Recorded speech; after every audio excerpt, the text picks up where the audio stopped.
ناظرین ایک بار پھر آپ کو خوش آمدید کہتے ہیں پروگرام صبح ہدایت میں، اور ہمارا ٹاپک ہے احتجاج برائے قتل انسانی، اور ہمارے ساتھ موجود ہیں میجر جاوید سید صاحب۔ جی میجر صاحب، کنورسیشن کا سلسلہ جاری ہے، لوگ مختلف طریقے سے مختلف اپنی رائے دے کر احتجاج ریکارڈ کرا رہے ہیں، تو اس کا مسئلہ کیا ہے؟ مطلب اس مسئلے کا حل کیا ہے؟ مقصد یہ اس مسئلہ کا حل جو ہے وہ یہی ہے کہ پوری قوم اٹھے، ظالم سے نفرت کا اظہار کرے اور ان سے بیزاری کا اظہار کرے، اور ان کی ہر قسم کی سپورٹ جو ہے وہ روکی جائے۔ ہو کیا رہا ہے کہ ہماری قوم بھولی ہے، ایک دم پراپوگنڈے میں آ جاتی ہے۔ میں نے کئی دفعہ دیکھا ہے زندگی میں کہ آپ اسلام کو خطرہ ہے جی، اور قوم ایک دم آپ کے پیچھے لگ جائے گی۔ آپ بولیں پاکستان کو خطرہ ہے، قوم ایک دم آپ کے پیچھے لگ جائے گی۔ جی، کوئی یہ سوچتا بھی نہیں ہے کہ بابا اسلام کی ذمہ داری تو خود پروردگار نے لی ہوئی ہے۔ اسلام کو کہاں سے خطرہ ہو گیا؟ کیا امریکہ کہتا ہے کہ 30 کی بجائے یا 29 کی بجائے یا 28 کی بجائے 10 روزے رکھو؟ کیا امریکہ یہ کہتا ہے کہ 4 رکعت کی بجائے آپ 2 رکعت نماز شروع کر دو؟ کیا امریکہ یہ کہتا ہے کہ حج پہ نہ جاؤ؟ اسلام کو کوئی خطرہ نہیں ہے۔ اسلام کو اگر کوئی خطرہ ہے تو ان جیسے لوگوں سے ہے جو اسلام کے نام پہ دہشت گرد کارروائیاں کر رہے ہیں۔ اس سے اسلام کے خلاف نفرت کا بیج بویا جا رہا ہے، جو آہستہ آہستہ اگنا شروع ہوا ہے، ایک پودے کی شکل اختیار کر چکا ہے۔ قبل اس کے کہ یہ درخت بنے، ہمیں ان لوگوں کو اپنے سے نکال باہر کرنا ہوگا، اور وہ اسی صورت میں ہو سکتا ہے جب ہم ظالم کے خلاف نفرت کا اظہار کرنا شروع کریں گے۔ اگر ہم ظالم کی تعریفیں کریں گے، جس نے ظلم کیا ہے اسے اچھا سمجھیں گے، تو یہ بڑھتا ہی جائے گا۔ بالکل۔ کالر کو بھی شامل کرتے ہیں میجر صاحب۔ السلام علیکم۔ جی السلام علیکم ورحمۃ اللہ۔ جی وعلیکم السلام ورحمۃ اللہ وبرکاتہ۔ محسن نقوی بول رہا ہوں بلجیم سے، بہن آپ کو بھی سلام۔ وعلیکم السلام۔ آپ کو بھی بہت بہت سلام۔ جی وعلیکم السلام نقوی صاحب۔ اور ہم اس جو کل واقعہ ہوا ہے مسیح برادری کے ساتھ، اس کی پوری مذمت کرتا ہوں۔ جی، پوری ملت تشیع اس کی مذمت کرتی ہے، اور ہم ان تمام غم زدہ خاندانوں کے دکھ اور درد میں برابر کے شریک ہیں۔ جی، اور اللہ سے دعا ہے کہ اللہ تعالیٰ ان کے جو زخمی ہیں اس وقت ان کو جلد از جلد صحتیابی عطا فرمائے، اور مزید ان برانوں میں کسی قسم کو اور کوئی دکھ اور غم نہ آئے۔ تو بات یہ ہے میجر صاحب کہ یہ لوگ جو ہیں یہ دشمن اسلام ہیں، بنی امیہ اور بنو عباس کی اولادیں ہیں۔ ایکچولی یہ پاکستان کے بھی دشمن ہیں، اسلام کے بھی دشمن ہیں، کیونکہ میری نظر میں یہ لوگ دائرہ اسلام سے خارج لوگ ہیں۔ ان کو مسلمان کہنا، یا وہ جو اینکر پرسن یا صحافی یا کوئی بھی جو لیڈر میڈیا پر آ کر ان کے لیے نرم گوشہ رکھتے ہیں، میں سمجھتا ہوں کہ وہ بھی ان ساتھ برابر کے شریک ہیں۔ جو جتنے بھی ظلم ہو رہے ہیں پاکستان کے اندر، وہ لوگ سب لوگ وہ برابر کے شریک ہیں، جو ان کے لیے برابر بھی نرم گوشہ رکھتے ہیں۔ آج جو مذاکرات کے دنورہ پیٹا جا رہا ہے، بابا مذاکرات انسانوں سے ہوتے ہیں، وحشی جانوروں سے مذاکرات نہیں ہوتے۔ وحشی جانور کو گولی مارنی چاہیے، اس کے ساتھ مذاکرات نہیں ہوتے۔ یہ وحشی ہیں، یہ جانور ہیں، ان کے ساتھ آپ کون سے مذاکرات کریں گے؟ اور بات یہ ہے کہ جب شیعوں کے امام باڑوں پہ حملے ہوتے ہیں، جلوسوں پہ حملے ہوتے ہیں، تو یہی وہ لوگ جو ان کے ساتھ ہمدردی رکھتے ہیں ٹی ویوں پر آ کر بیٹھ کر یہ کہتے ہیں چونکہ جی شیعوں جو ہے وہ توہین کرتے ہیں تو پھر یہ اس کا ریئیکشن ہوتا ہے۔ تو یہ کل کون سی توہین ہو رہی تھی؟ چرچ کے اندر کس طرح کی توہین ہو رہی تھی؟ کیا وہ وہاں زندہ لگا رہے تھے؟ جی ایچ کیو میں کتنے جنرل بیٹھے تھے جو صحابہ کی توہین کر رہے تھے؟ کامرا بیس پہ کتنے لوگ بیٹھے تھے جو صحابہ کی توہین کر رہے تھے؟ یہ دشمن پاکستان ہے، دشمن اسلام ہے، جن کو تو صحابہ کا بھی کوئی پتہ نہیں ہے کہ صحابہ کو کیا ہوتا ہے۔ یہ صحابہ کی بھی دشمن ہے۔ اس نام لے کر یہ لوگ جو خاص کر یہ ٹی ویوں پر آ کر باتیں کرتے ہیں، ان کی وجہ سے ان کو یہ طاقت مل رہی ہے۔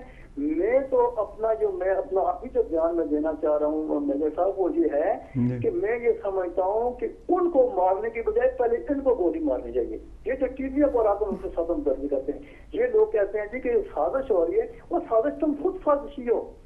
وہ ایک بندہ مار کر جو آ کر ٹی وی پہ موبائل پہ فون کرتا ہے کسی نہ کسی بندے کو, کہتا ہے جی کہ یہ ہم نے کیا ہے, تو سازش کون کر رہا ہے؟ جن کی آپ حمایت کریں وہی تو کر رہے ہیں حملے. تو آپ کی طرف سے ڈھونڈ رہے ہیں یہ کوئی سازش ہو رہی ہے, سازش تو آپ کے سامنے ہے. تو اللہ تعالیٰ سے دعا ہے کہ خدا بندے کو دور ان لوگوں کو واصل جہنم کرے گا انشاءاللہ بہت جلد یہ تباہی اور بربادی کے دانے کو پہنچے گا. السلام علیکم ورحمۃ اللہ وبرکاتہ. بہت شکریہ محسن نقوی بھائی, آپ ہمارے ساتھ تھے. مذاکرات انسانوں سے ہوتے ہیں, وحشی جانوروں سے نہیں. ہمارے ساتھ کالر بھی آ گئے. آپ نے ٹی وی کا والیوم بند کر دیجیے. السلام علیکم. وعلیکم السلام. جی کون بہن, کہاں سے؟ جی لندن سے بول رہے ہیں. جی بات کیجیے, کس طرح شامل ہوں گی؟ کون بہن؟ جی بات کرنی ہے. بات کیجیے. ہاں جی, وہ جو حادثہ ہے نا پشاور میں, اس کے بارے میں بڑا دکھ ہوا. جی جی, آپ کا نام کیا ہے بہن؟ جی نام نہیں بتا. اچھا چلیں بات کیجیے, آپ بات بتائیے. ہاں جی, بس ان کے بارے میں بتانا تھا کہ بڑا دکھ ہوا, جو ہوا وہ بڑا ظلم ہوا. جی تو اس طرح ہونا تو نہیں چاہیے, لیکن کیا ہے. اور ایک اور بات میری کرنی تھی کہ اس پروگرام کا کوئی حصہ تو نہیں ہے یہ بات. میری بیٹی ہے کہ وہ غلط راستے پہ ہیں, تو اس کے بارے میں کوئی آپ سے دعا پوچھنی تھی. چلیں آپ 12 بجے کے بعد کال کر لیجئے گا, عالم دین آپ کو کچھ بتا دیں گے یا ہم آپ کو کوئی حدیث بتا دیں گے, ٹھیک ہے؟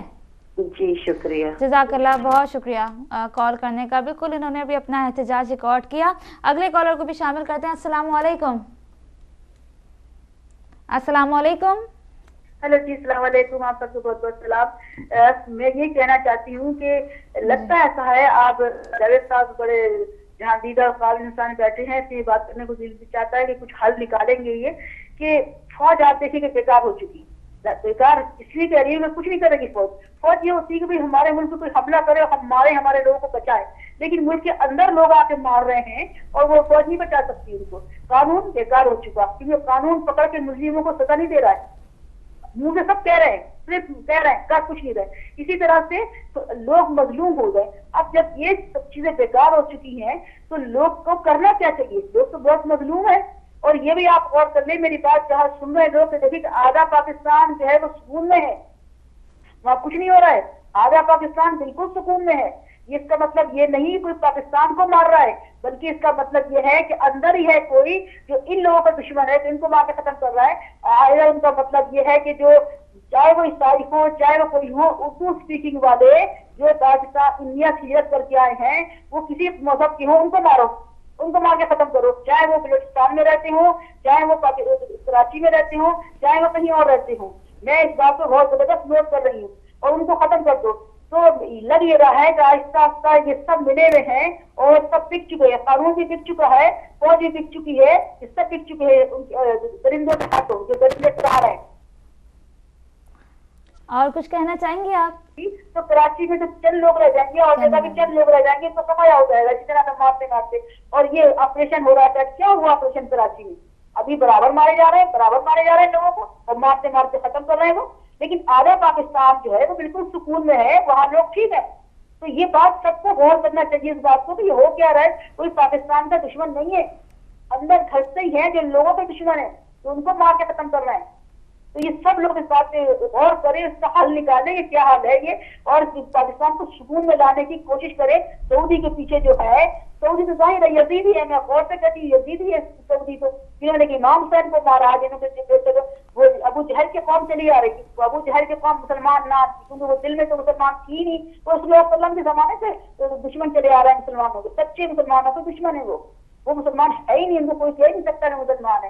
جس کا دل مومن نہ ہو, جس کا دل دکھے نہیں کسی کے لیے, انسانیت کے لیے, وہ مسلمان کہاں سے ہوتا ہے؟ مسلمان کا دل تو اندر سے مومن ہوتا ہے کہ کسی کو کوئی تکلیف نہ پہنچائے, اس کے ہاتھ پر کسی کو دکھ نہ پہنچائے. ہر انسانیت کے لیے ہوتا ہے اسلام بنا اس لیے کہ ساری انسانیت اس کے اندر آ جائے اور ساری انسانیت سے رحم کرے. ہمارے پیغمبر اسلام جو تھے وہ رحمت العالمین کر کے آئے تھے, کہ اسلام کا مفہوم لے کر آئے تھے کہ پوری دنیا کے لیے رحمت للعالمین ہے. اس کا مطلب کہ ساری دنیا کے لیے رحمت، اسلام ساری دنیا کے لیے رحمت اور امن کا پیس ہے. تو وہ ہو ہی سکتا مسلمان. یہ مسلمان کی شکل میں بھیڑی ہیں جو پاکستان کو اور ان کو بدنام کرنے کے لیے، پاکستان کو برباد کرنے کے لیے، یا یہ لوگوں کو برباد کرنے کے لیے، یا ایک بات جو میں نے ابھی کہی ہے کہ جو وہاں سے آئے ہوئے لوگ ہیں جو ان کو برباد کرنا، ان کو ختم کر دو مار کے اس طرح. بس یہی بہت شکریہ آپا. سوچیں اس کا حل کیا ہے، سب مل کے جو مظلوم لوگ ہیں وہ نکالیں اس کا حل. اوپر بیٹھے والے کوئی حل نہیں نکالے گی. انہوں نے جو آڈر دیا اس کو دولت چاہیے، وہ دولت دے رہے ہیں، کرنا ہے کام. بہت شکریہ آپا کال کرنے کا، بہت شکریہ آپ کا شامل ہونے کا. آپ کی اپنی رائے تھی، آپ کے اپنے خیالات ہیں کہ جی آدھا پاکستان مر رہا ہے، آدھا محفوظ ہے، جبکہ میں سمجھتی ہوں کہ ہر زبان کا بندہ وہاں مر رہا ہے. وہاں پہ یہ ایسی نہیں بات ہے. بات یہ ہے، دیکھیں انہوں نے 2-3 باتیں کی جی. کہ فوج بک چکی ہے، فوج ختم ہو چکی ہے، فوج یہ ہے. دیکھیں فوج اس ملک میں جب بھی آئی ہے اوپر، اس وقت آئی ہے جب لوگوں پہ عرصہ حیات تنگ کر دیا جاتا تھا، اور سوائے اس کے کوئی راستہ ہی نہیں رہ جاتا تھا کہ ابھی فوج کو کوئی نہ کوئی ایکشن لینا چاہیے. مگر ہر دفعہ جب فوج آئی واپس ذلیل ہو کے گئی. اس دفعہ جو کمانڈ ہے اس نے یہ فیصلہ کر لیا، تقریباً ہر فوجی کا یہ فیصلہ ہے کہ کچھ بھی ہو انہیں سفر کرنے دو، ہم آئندہ سیاست کی طرف قدم نہیں بڑھائیں گے. یہ لوگ جانیں، ان کا کام جانیں، یہ سول والوں سے خوش رہتے ہیں، خوش رہیں، یہ سول والوں سے ناراض رہتے ہیں، ناراض رہیں. فوج آج completely under orders of chief of جو ہے آرمی سٹاف کا نہیں ہے، جو سیولین ہیں ان کے کمپلیٹلی انڈر ہوئی ہے. فوج ابھی تبھی ایکشن لے گی جب دیکھیں کراچی میں مطالبہ کیا گیا، لوگوں نے کہا جی فوج بھیجو، فوج بھیجو، فوج بھیجو، کوئی نہیں آئی فوج. تو فوج نہیں آئی ہے اس لیے کہ سیاستدانوں نے کہا نہیں بھیجنی ہے. بات یہ ہے کہ ابھی فوج جو ہے وہ اپنے آپ کو ثابت کر رہی ہے کہ ہم سول اتھارٹی کے نیچے ہیں، ہم ان کے خلاف بغاوت نہیں کرنے والے. آپ لوگ اچھے رہ رہے ہو رہو، آپ لوگ برے رہ رہے ہو رہو. فوج اس وقت ضرور اٹھے گی جب ملک کی سرحدوں کو خطرہ ہوگا. میجر صاحب آپ کی رائے ٹھیک ہے، اس میں میں بات کرتی ہوں، لیکن پہلے کالر کو شامل کرتے ہیں. السلام علیکم. السلام علیکم میجر صاحب. جی وعلیکم السلام. نقوی صاحب آپ کو بھی سلام ہو. وعلیکم السلام. بہت آج شکریہ. بہت انتظار کرایا آپ لوگوں نے. اچھا بہت ساری لائنز ہوں گی، بڑی معذرت آپ سے. تو سب سے پہلے تو میں جو پشاور کا واقعہ ہوا ہے اس پہ کنڈیم کرنا تو اب بنتا ہی نہیں ہے جی. اب تو یہ ہے کہ ظلم کے خلاف احتجاج کرنا بنتا ہے. کنڈیم کر کے تو اب لوگ تو میرے خیال میں پرباش ہو گئے ہیں، تھک گئے. اور کنڈیم ایک ایسا لفظ بن گیا ہے جو اپنی اہمیت ہی کھو گیا ہے، اپنی امپورٹنس ہی کھو گیا ہے. جی اب تو احتجاج ہی بنتا ہے، اور احتجاج بھی میرے خیال میں اب رہ گئی جائے گا، کیونکہ احتجاج جن کے سامنے کرنا ہے وہ خود ہی تو کروانے والے اور خود ہی ان کے کندھوں پہ بیٹھ کے آنے والے ہیں. تو میجر صاحب آپ سے بات کر رہے تھے کہ عیسائی اور ہمارے کرسچن بھائی جو تھے وہ عبادت کر رہے تھے، وہ کسی کو کچھ نہیں کہتے. تو میرے صاحب میں آپ سے یہ پوچھنا چاہتا ہوں کہ کبھی آج تک جس نے کسی کو کچھ کہا ہے اس کو کبھی کچھ ہوا ہے؟ ہمیشہ اس کو ہی ہوتا ہے جو کسی کو کچھ نہیں کہتا. آپ دیکھیں کہ ہم شیعہ ہیں، ہم ماتم کرتے ہیں، اپنا ہاتھ اپنے سینے پہ مارتے ہیں، ہمیں اپنا درد اپنے سینے پہ ہوتا ہے، ہم کسی کے سینے پہ نہیں مارتے. لیکن ہمارے ساتھ کیا ہو رہا ہے؟ ہمارے ساتھ ظلم نہیں ہو رہا، ہم کسی کو کچھ نہیں کہتے. اس طرح ہماری کرسچن بھائی ہیں، انہوں نے بھی کسی کو کبھی کچھ نہیں کہا، لیکن ظلم کن کے ساتھ ہو رہا ہے؟ جو کسی کو کچھ نہیں کہتے. اگر یہ اتنے بہادر ہیں، اتنے اپنے آپ کو اسلام پسند سمجھتے ہیں اور اتنے مسلمان ہیں بڑے، تو 60 فلسطینی روز مر رہے ہیں، روز ان کے خون پیا جا رہا ہے، روز ان کو تباہ کیا جا رہا ہے، اسرائیل ان کے کندھے پہ بٹھایا ہوا ہے. ادھر کیوں نہیں منہ کرتے؟ اس لیے نہیں کرتے کہ وہ منہ پہ مارتا ہے، وہ ان کے منہ جو ان کے تھوبڑے سینکتا ہے، اس لیے ادھر منہ نہیں کرتے. اور جب بھی وہ پنجابی کی مثال ہے نا، ایک آدمی تھا تو اس نے کہا تھا ماں اگر تھانے دار بن گیا نا تو میں سب سے پہلے تجھے ہتھکڑیاں لگاؤں گا. تو اس نے کہا پھر نہیں جی مسلمان تھانے دار بن جو اگر مجھے ہتھکڑیاں لگانی ہیں. تو یہ وہ ہے اسلام پسند جو کہتے ہیں ہم مسلمان ہو گئے نا تو سب سے پہلے اپنے مسلمان ہی ماریں گے, دوسری طرف منہ نہیں کریں گے یہ. تو میں میرے ساتھ گزارش یہ کروں گا کہ آج ہم نے صرف یہ دیکھنا ہے کہ آیا, دیکھیں ہمارے محلے میں ایک پولیس والا تھا, ایک کانسٹیبل تھا, تو محلے والے جو سے نا اس سے اس طرح بنے ہوئے تھے کہ ہمارے محلے کا ایک پولیس والا ہے, وہ ہمارے پیچھے ہے, ہمیں فکر نہیں ہے. جو چند عباس لڑکے تھے وہ ان کی سرپرستی بھی کرتا اور وہ بچے پتہ نہیں کیا کیا حرکتیں کرتے تھے. تو یہاں تو پوری مملکت ہے, سعودی عربیہ اور کویت اور سارے لگے ہوئے ہیں ان کے پیچھے, ان کو فنڈنگ بھی کر رہے ہیں اور ان کی کمر پہ ہاتھ بھی رکھا ہوا ہے. تو کیا یہ ایسی بدماشی نہ کریں گے تو کیا کریں گے؟ ہمیں سب سے پہلے یہ سوچنا ہے کہ ہمارے اندر جو قیدوں میں رہنے والے, یہ دہشت گرد جب قیدوں میں تھے تو ان کے گھر میں خرچہ دینے والے جو تھے مہینہ, ہم نے ان کو بے نقاب کر کے پکڑنا ہے. ان ججوں کو, ان عدلیہ کے لوگوں کو پکڑنا ہے جو ان کو معاف کر دیتے ہیں اور ان کو بری کر دیتے ہیں, ہم نے ان کو پکڑنا ہے.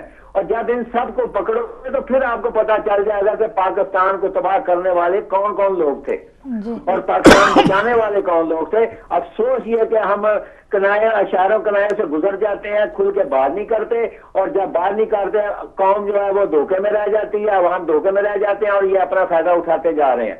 سب سے پہلے ہمیں ان لوگوں کو بے نقاب کرنا پڑے گا جو ہمارے ملک میں بڑی بڑی کرسیاں اور عدلیہ اور دوسرے جو بیٹھ کے ان کو سپورٹ کر رہے ہیں اور ابھی تباہی کا باعث بن رہے ہیں. تھینک یو جی, مہربانی, شکریہ. جزاک اللہ, بہت شکریہ نقوی صاحب پروگرام میں شامل ہوئے. جی میجر صاحب, آپ نے فوج کی بات کی تھی, اس پہ میں بات کرنا چاہ رہی تھی. جی جی, کہ آپ نے کہا کہ فوج جو ہے وہ ابھی دیکھ رہی ہے, ابھی نہیں اٹھے گی. کب اٹھے گی میجر صاحب؟ جب تک, میں نے آپ سے کہا نا کہ دیکھیں میں آپ کی ہیلپ کو آتا ہوں, آپ ہر دفعہ مجھے ذلیل کر کے گھر سے نکالتے ہیں. جی, ہر دفعہ آتا ہوں, ہر دفعہ ذلیل کر کے نکالتے ہیں. جب آتا ہوں تو مٹھائیوں تقسیم کرتے ہیں, اور جب بھیجتے ہیں تو کتا کتا کہہ کے تقسیم کرتے ہیں. بات یہ ہے کہ فوج ایک ادارہ ہے جس میں بچپن سے, یعنی 8-10 سال کی ایج میں کیڈٹ کالج اور ملٹری کالجز میں لیے جاتے ہیں, اور ساری زندگی ان کے ذہن میں پاکستان پاکستان پاکستان, سب سے پہلے پاکستان, اور میں مشرف کا سپورٹر نہیں ہوں. بہرحال یہ بٹھایا جاتا ہے. وہ محب وطن لوگ ہوتے ہیں, مگر جب دیکھتے ہیں, ہو سکتا ہے کچھ بیچ میں فوجی ایسے آتے ہوں جو انہیں ان کے جذبات کو استعمال کرتے ہوں, مگر ابھی یہ فیصلہ کیا ہوا ہے جو اسپیشلی کمانڈ اینڈ کنٹرول ہے پاک آرمی کا, انہوں نے, کہ جب تک ملک کو باہر سے خطرہ نہیں ہوگا, اندر جو مرضی ہے ہو. سول گورنمنٹ, دیکھیں آپ کل بھیجیں فوج کو, بھیجا تھا نا سوات میں, آپ نے بھیجا تھا, کلین آؤٹ کر دیا انہوں نے. لیکن میرے صاحب اس کا حل فوج کے علاوہ کوئی دوسرا ہے بھی تو نہیں. دوسرا ابھی فوج میں ایک اور بات بھی ہے. ہمیشہ فوج سے یہ کہا جاتا تھا کہ گھیرا نہیں ڈالنا, بھاگنے کا رستہ دینا ہے. آپ کو پتہ ہے اس بات کا؟ نہیں, ہمیں نہیں پتا. جی ہاں, سوات میں آپریشن جب کیا گیا وہاں پہ بھی کہا گیا کہ انہیں گھیرا نہیں ڈالنا ہے, یعنی چاروں طرف سے بند کر کے نہیں مارنا ہے, انہیں رستہ دینا ہے بھاگنے کا. ابھی فوج یہ ڈیمانڈ کرتی ہے کہ اگر ہم سے آپریشن کراؤ گے تو بھاگنے کا رستہ نہیں دینا. وہ سوات سے نکلتے ہیں وزیرستان میں چلے جاتے ہیں, وہ وزیرستان سے نکلیں گے وہ افغانستان چلے جائیں گے, وہاں سے واپس آئیں گے. دیکھیں روز روز, وہ ایک ملا صاحب جو سوات والے تھے جو شریعت کا قانون نافذ کرنا چاہتے تھے, 50 دفعہ پکڑے گئے, 50 دفعہ چھوڑ دیے گئے. بات یہ ہے کہ آپ کے سیاستدان ہی ملک سے مذاق کر رہے ہیں. جب تک یہ دل سے سنسیئر نہیں ہوں گے کہ اس بلا کو ہم نے ختم کرنا ہے, جب تک یہ جرأت پیدا نہیں کریں گے کہ ٹھیک ہے مجھے مار دے مار دے, یہ خود ڈرتے ہیں اور ان کے خلاف کوئی آرڈر نہیں دینا چاہتے, کوئی آپریشن نہیں کرنا چاہتے. اس کا اینڈ رزلٹ کیا ہے کہ ہر دفعہ جب میں چھوٹ جاتا ہوں تو میرے میں جو تھوڑا بہت ڈر تھا وہ نکل گیا, ختم ہو گیا. ابھی میں نہ آپ کی پرواہ کروں گا, نہ اس کی کروں گا, نہ اس کی کروں گا, کیونکہ مجھے ڈر ہی نہیں رہ گیا. لیکن میجر صاحب فوج کے علاوہ کوئی اور حل نہیں ہے, اور کیا حل ہے؟ کیا یہ حکومتیں کچھ کر سکتی ہیں؟ کر سکتی ہوتی تو اب تک کر چکی ہوتی. نکلو باہر ان حکومتوں کے خلاف, یہ حل ہے اس کا, یہ ہے اس کا. فورس کرو حکومتوں کو کہ ہم پہ تمہاری منمانی نہیں چلے گی, آپ ایک چنگل سے نکلتے ہیں دوسرے میں پھنس جاتے ہیں، دوسرے سے نکلتے ہیں تیسرے میں پھنس جاتے ہیں۔ آج بھی آپ کسی کے خلاف، کسی پیپلز پارٹی کے خلاف بات کرو، اگر آپ کو لوگوں نے جلوس نہ نکال دیا، آپ یہ جو مسلم لیگ ہے اس کے خلاف بات کرو، لوگ آپ کا جلوس نکال دیں گے۔ آپ ایم کیو ایم کے خلاف بات کرو، لوگ آپ کا جلوس نکال دیں گے۔ ابھی آپ سے فون پہ کہا گیا کہ اسے لے آؤ، یعنی ہم ذمہ داری کا احساس ہی نہیں کر رہے، ہم یہ نہیں سوچ رہے ہیں کہ دیکھیں، یہ میں ماننے کو بالکل قطعاً تیار نہیں کہ اگر حکومت چاہے تو انہیں کنٹرول نہ کر سکتی ہے۔ پاکستان کی army is a very capable army, it's well equipped, it's well trained, one of the finest armies of the world. آپ کو پتہ ہے کہ یونائٹڈ نیشن میکسیمم آرمی جو دنیا میں استعمال کرتی ہے وہ پاک آرمی ہے، اور ان کا ریزن یہ ہے کہ this is the most disciplined army, this is the most fair army. یہ نہ ان کی سائیڈ لیتی ہے، آپ دیکھیں افریقہ میں، دیکھیں آپ یہ یورپ میں جو یوگوسلاویہ والے پرابلمز میں دیکھیں آپ، جہاں پہ بھی یونائٹڈ نیشن کی، ملیشیا، انڈونیشیا میں دیکھیں، جہاں پہ بھی آپ دیکھیں گے کہ ٹربل سپاٹس ہیں دنیا میں، یونائٹڈ نیشن وہاں پہ آرمی بھیجتی ہے تو اٹس 99.9% پاک آرمی۔ بہت شکریہ میجر صاحب پروگرام میں آنے کا اور بھرپور طریقے سے اس احتجاج میں شرکت کرنے کا۔ جی ناظرین، آپ سب کا بھی بہت شکریہ پروگرام دیکھنے کا اور اپنا احتجاج ہر جگہ سے ریکارڈ کرنے کا۔ انشاءاللہ زندگی رہی کل پھر ملاقات ہوگی، تب تک اپنا خیال رکھیے گا۔ والسلام علیکم ورحمۃ اللہ وبرکاتہ۔